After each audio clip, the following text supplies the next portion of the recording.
હલ્દ્વાનીમાં મુસ્લિમ પરિવારના 12 સભ્યોએ પોલીસ વેરિફિકેશનથી બચવા માટે ઘરમાં પોતાને બંધ કરી લીધા.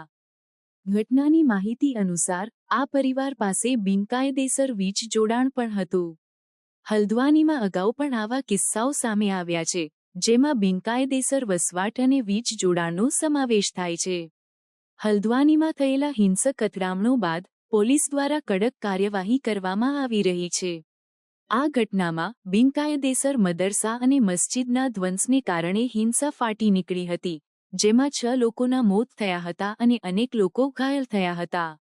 પોલીસે 68 લોકોની ધરપકડ કરી છે અને 5000થી વધુ લોકો સામે કેસ નોંધ્યા છે. આ ઘટનાને પગલે સ્થાનિક મુસ્લિમ સમુદાયમાં ભયનો માહોલ સર્જાયો છે. ઘણા લોકો તેમના ઘરો છોડીને અન્યત્ર જવા મજબૂર થયા છે. પોલીસની કાર્યવાહી અને ધરપકડોની પ્રક્રિયા પર અનેક લોકો દ્વારા પ્રશ્નો ઉઠાવવામાં આવ્યા છે, જેમાં પોલીસ દ્વારા ભેદભાવ અને અતિશય કડકાઈના આરોપો લગાવવામાં આવ્યા છે.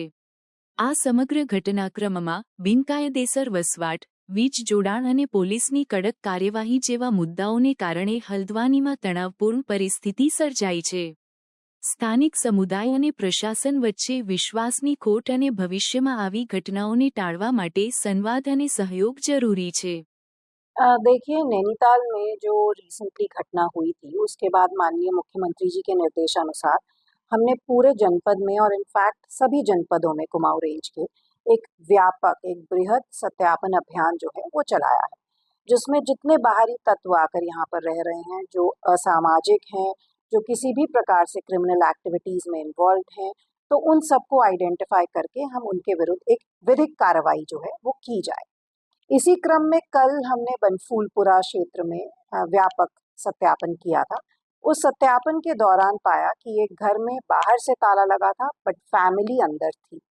जब डिटेल्ड विवरण लिया गया परिवारजनों से तो पता चला कि वो लोग रामपुर के रहने वाले हैं। उनके रामपुर सारे अभिलेख भेजकर उनका वेरिफिकेशन वहाँ से करवाया जाएगा। फिलहाल उन्होंने इस डर से अपने आप को कमरे में बंद कर लिया था क्योंकि उन्होंने अवैध बिजली का कनेक्शन लिया हुआ था।